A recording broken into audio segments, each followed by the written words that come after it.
नमस्कार। तब कैसे हैं आप लोग? बढ़िया। गर्मी का मौसम अपने चरम पर है और 42, 47, 44 से जाने इससे ऊपर का भी तापमान हम झेल ही रहे हैं। तो आज नल में पानी आया। बहुत लोगों के घर में नल में पानी आया होगा, बहुत लोगों के घर में नल में पानी नहीं आया होगा। भाई कुछ लोगों का बोरिंग मज़ेदार काम कर रहा होगा क्योंकि वो काफ़ी गहराई में है और पानी का जो दोहन है वो तो हो ही रहा है, और कुछ लोगों का जो बोरिंग है वो पानी के उस स्तर पर ना होगा, तो मुझे लगता है कि फ़ेल कर गया होगा।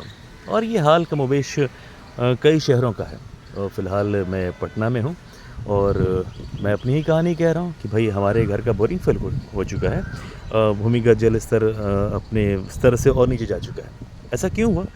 जब इस पर सोचने विचारने की कोशिश की तो उत्तर ये मिला कि भाई वर्षा का पानी जो है वो ज़मीन में जा नहीं पा रहा। खैर वो पानी जा नहीं पा रहा, ये बात तो समस्या समझ में आ रही है, लेकिन उससे पहले ये विजुअल देखिए। ये देख रहे हैं आप, हरियाली है और हरियाली के बीच में कंक्रीट का रास्ता है जो पता नहीं शायद कहीं जा रहा है। अब ये रास्ता जहाँ जा रहा है उसे जाने दीजिए, बात इसी कंक्रीट के रास्ते की करनी है। ये कंक्रीट का रास्ता हमारे घरों के आस पास फैला हुआ है। एक समय था जब इस कंक्रीट के रास्ते और हमारे घर के बीच में छोटी सी एक पगडंडी हुआ करती थी जिसमें शायद मिट्टी वगैरह था, और जब बारिश होती थी तो वो पानी उस रास्ते के माध्यम से ज़मीन में चला जाया करता था। लेकिन अब ये कंक्रीट का जो रास्ता है ना, इसने इस हरियाली को भी अपने अंदर जज़्ब कर लिया। यानी कि हमारे घरों के आसपास सिर्फ़ और सिर्फ़ कंक्रीट का जाल हो चुका है। और जब बारिश होती है तो ये सारा का सारा पानी कंक्रीट के माध्यम से ज़मीन में तो जाता नहीं, ये गटर में चला जाता है और गटर के माध्यम से नदी में और नदी के माध्यम से वापस समुद्र में। यानी कि कुल मिलाकर कहें तो धरती में जाने वाला पानी नील बटा सन्नाटा। और समस्या हम सभी के सामने। हालाँकि समस्या से अभी मैं खुद दो चार हो रहा हूँ। मेरे घर का बोरिंग खुद फ़ेल कर चुका है और पानी की जो किल्लत हो रही है वो तो मतलब माशाअल्लाह कमाल सी है। और ऐसी ही समस्या सिर्फ़ मेरे साथ नहीं हो रही होगी, बहुत लोगों के साथ हो रही होगी। अब अव्वल तो ये कि समस्या का रोना रोएँ, कि समस्या के लिए कुछ करें ताकि समस्या का समाधान हो सके।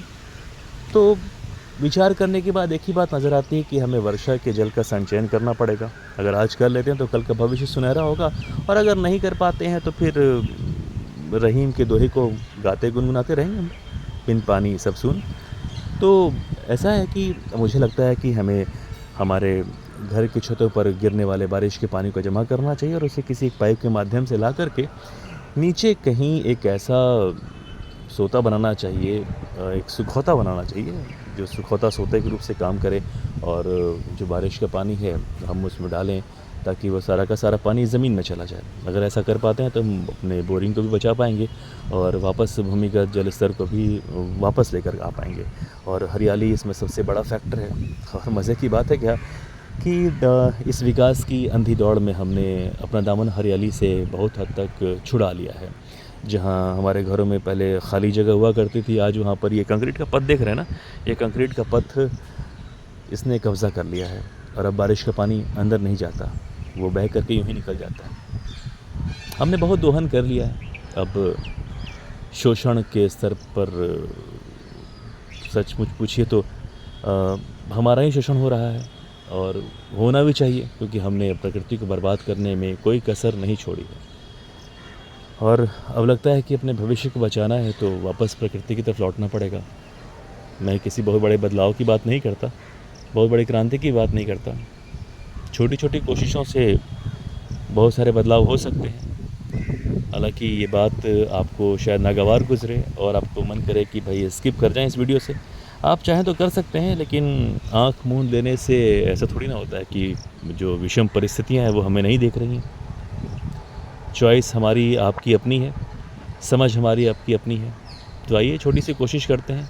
इस बार जब बारिश हो तो बारिश के जल को जमा करने की कोशिश करें, और ज़्यादा अगर संभव हो सके हमसे तो उस जल को किसी पाइप के माध्यम से हम नीचे लाएं और उसे कोशिश करें कि ज़मीन के अंदर उस पानी को पहुंचा सकें। आइए कोशिश करके देखते हैं, और अपने विचार हमें ज़रूर लिखिए, बताइए। और आइए चलते हैं इस हरियाली की ओर वापस।